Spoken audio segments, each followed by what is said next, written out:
C'est une sortie nationale qui est prévue ce vendredi 27 avril. On va pouvoir cuisiner pour les rois avec le nouveau jeu de Banquise édition Banquet Royal. Je vous propose de parler du jeu mais aussi de la maison d'édition Banquise avec Bertrand Arpineau. Bonjour Bertrand. Bonjour. Alors avant de parler de cette nouveauté, Banquier Royal, qui donc, comme je le disais, sort ce 27 avril, on va s'intéresser un peu à votre parcours et à celui de Banquise Édition. J'imagine que pour monter une maison d'édition comme Banquise, il faut être passionné de jeu, et c'est votre cas? Il faut être bien sûr passionné de jeu parce que c'est ce qu'on fait toute la journée, donc c'est mieux quand c'est un travail passion. Qu'est-ce qui fait qu'on saute le pas pour la création d'une maison d'édition? Euh, Comme beaucoup de gens du secteur, c'est exactement ce qu'on vient de dire, c'est la passion. C'est-à-dire qu'à force de faire des jeux, à force de voir des jeux, à force de bricoler des prototypes, on passe le pas en se disant qu'au final nos productions elles peuvent être pratiquement d'une qualité professionnelle et parce que ça paraît très intéressant autant en termes de création qu'en termes de promotion, qu'en termes de contact. Et puis après, ça reste aussi une société, donc c'est toujours intéressant en termes d'entrepreneuriat de créer une nouvelle structure. Maison d'édition, ça veut dire pas seulement éditer ses propres jeux, parce que vous êtes aussi créateur de jeux, ça veut dire aussi par la suite faire une sorte de démarchage autour des autres créateurs pour éditer d'autres jeux que les vôtres. Alors c'est même surtout pas de l'auto-édition, parce que je pense que ça serait une grosse faute que de faire que de l'auto-édition. L'avantage de l'édition, c'est justement ces rencontres avec les auteurs, avec les illustrateurs ou même avec les distributeurs, ces gens qui font le milieu ludique, qui sont très enrichissantes et qui permettent d'avoir une nouvelle approche à chaque fois des projets. Alors que si on faisait que de l'auto-édition, je pense qu'on aurait trop le nez dans le guidon et qu'on n'arriverait pas à sortir vraiment ce qui fait un bon jeu.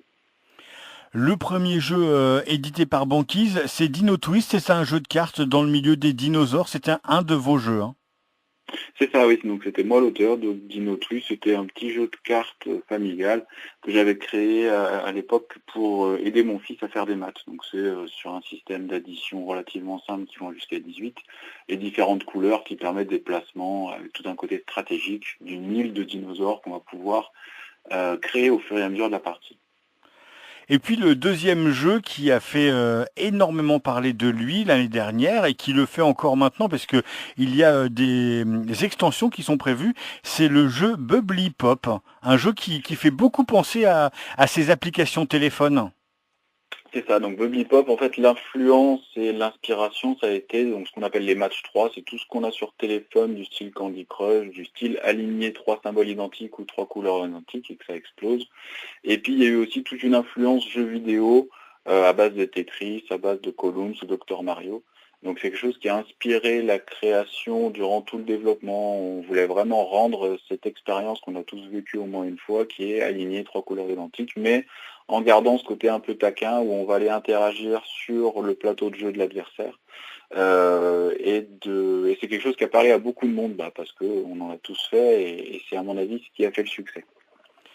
Du coup, on se retrouve avec deux jeux qui sont assez familiaux et qui intéressent aussi bien les enfants que les parents. Est-ce que ça va être une ligne de conduite pour Banquise? Oui, alors après, c'était la ligne directrice forte à la création de Banquier, c'est-à-dire que moi, en tant que joueur, j'aime bien jouer avec mes enfants, mais j'aime bien vraiment jouer, c'est-à-dire pas m'embêter.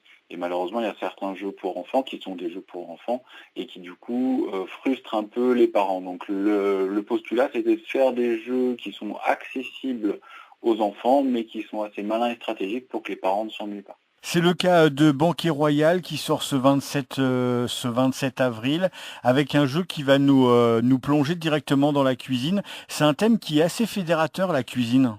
Alors surtout en France, après c'est un peu plus compliqué à l'étranger, mais nous en France, oui, c'est quelque chose qui nous regroupe tous, même si c'est un peu comme le foot, autant c'est quelque chose qui nous regroupe, mais c'est quelque chose qui nous divise aussi, parce que chacun a son plat préféré, et c'est ce qu'on a essayé de retransmettre dans Banquet Royal, c'est cette diversité des plats et des goûts pour que chacun y retrouve son compte. Et encore une fois, un jeu qui s'adresse au plus jeune public parce que vous avez prévu de proposer ça à partir de 7 ans.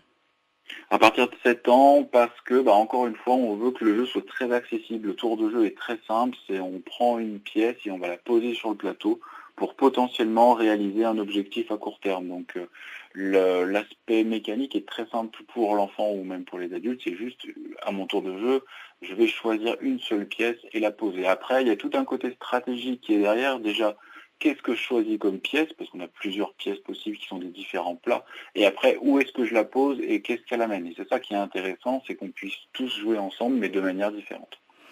Un autre point super positif pour un jeu qui s'adresse à la famille et aux enfants, c'est le côté coloré et illustré qui est très prononcé sur Banquet Royal. Et puis ces pièces en 3D que l'on peut assembler, ça parle aux enfants parce qu'ils peuvent manipuler des pièces qui sont agréables et faciles à prendre. Alors ça parle aux enfants et bizarrement à plusieurs niveaux, même au niveau de la mise en place. C'est-à-dire quand on achète la boîte et qu'on doit construire soi-même ces pièces, c'est quelque chose que j'avais pas vraiment anticipé, mais en fait les enfants s'amusent beaucoup à construire eux-mêmes leur plan en 3D. C'est juste deux pièces qu'on assemble ensemble, mais c'est quelque chose qui les amuse bien. Et après oui, il y a ce côté tactile et aussi ce côté un peu que je voulais garder du jeu, ce côté gargantuesque. C'est-à-dire qu'à la fin du jeu, quand tout le monde aura posé toutes les pièces qui vont composer le plateau, on va se retrouver avec un plateau qui est très chargé, mais c'est fait exprès. C'est l'ambiance que j'ai voulu donner au jeu, ce côté gargantuesque où à la fin du repas, on a vraiment des plats de partout et c'est un peu,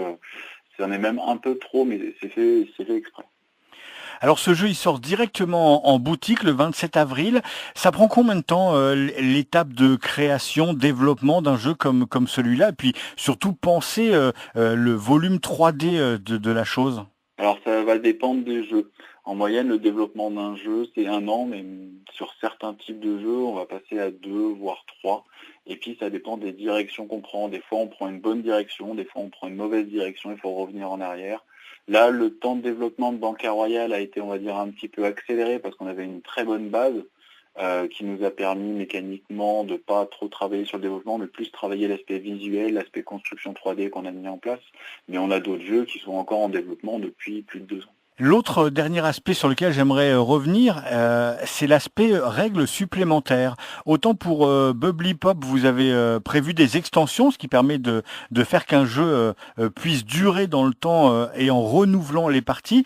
Là, vous avez proposé une règle avancée, c'est-à-dire que on n'est pas obligé de jouer avec toutes les règles, mais au fur et à mesure, on peut compliquer la chose. Alors non seulement il y a une règle avancée, mais il y a aussi des variantes. Et ça, je l'ai proposé pour une raison très simple, c'est que quand on est à une table où il n'y a que des enfants de 7 ans qui jouent, ils peuvent jouer en autonomie sans aucune variante. Mais quand je vais dans un milieu, on va dire, plus spécialisé, par exemple en milieu associatif de joueurs où je vais très souvent, je peux proposer à des joueurs qui sont des gros joueurs, qui jouent d'habitude à des jeux de 2 heures, 3 heures, 4 heures, des gros jeux stratégiques, en appliquant toutes les variantes, je peux leur proposer le même jeu avec le même matériel, mais du coup, ils ne jouent pas du tout de la même façon. C'est-à-dire que le public très familial va jouer, on va dire, de manière très instinctive, alors que le public de joueurs beaucoup plus chevronnés va être extrêmement stratégique à choisir chaque pièce et chaque endroit pour ne pas libérer des coups à l'adversaire suivant. Et ça, je trouve que c'est très intéressant.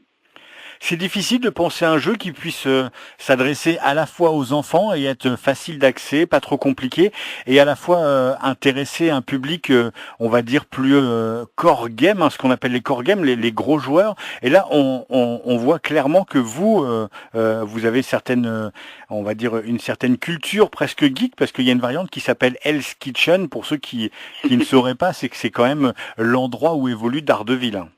Tout à fait. Alors après, la culture geek, elle fait partie intégrante de Banquise. Oui, moi j'ai une très grande culture pour tout ce qui est jeux vidéo, pour tout ce qui est BD, manga, cinéma. Mais après, je pense que c'est aussi quelque chose qu'il faut proposer pour attirer un autre public que juste le public des enfants et de la famille. Parce que j'essaie de viser le plus large possible. Après, ce positionnement, il est compliqué. Parce que souvent, ils nous amènent dans des jeux qui sont entre deux. Et c'est ça qu'il faut absolument éviter. C'est-à-dire qu'un jeu qui ne soit ni pour les enfants de 7 ans, ni pour les gros joueurs, et qui au final ne trouve pas son public parce qu'il est trop entre deux. Donc il faut arriver à faire la bascule pour que tout le monde s'y retrouve. Et ça, c'est assez compliqué. L'autre travail pour une maison d'édition et pour faire découvrir ces jeux, c'est de le retrouver après dans tout ce qui est salon, week-end jeux, espace ludique. Pour Banquise Édition, après, et faire connaître ce jeu Banquet Royal, ça va être tourné dans toute la France? Ça va être s'appuyer aussi sur mon distributeur BlackRock qui fait énormément de festivals, mais c'est aussi moi-même me déplacer sur énormément de festivals. Peut-être des fois voire trop, parce que l'année dernière, quand j'ai fait un rapide calcul sur tous mes déplacements, je me suis rendu compte que j'étais en déplacement pratiquement 3 week-ends, voire 2 week-ends par mois, ce qui laisse pas beaucoup de temps à la maison et à la famille. Donc ça aussi, c'est un côté qui est difficile en tant qu'entrepreneur, c'est arriver à faire la part entre, il faut faire connaître la maison d'édition, parce que si on n'est pas connu, on n'existe pas, mais d'un autre côté, il ne faut pas non plus complètement délaisser la vie de famille.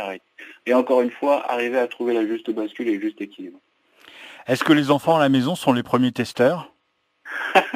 Les enfants à la maison sont les premiers testeurs et ils donnent leur avis sur tout. Des fois, leur avis n'est pas spécialement pertinent, des fois, leur avis est très pertinent. Mais oui, c'est les premiers testeurs. J'invite les gens à faire une démarche. Sur Internet, il y a un site qui s'appelle banquise.com. Alors banquise, pas comme vous écrirez la banquise, c'est BANK 3i et un Z, banquise.com.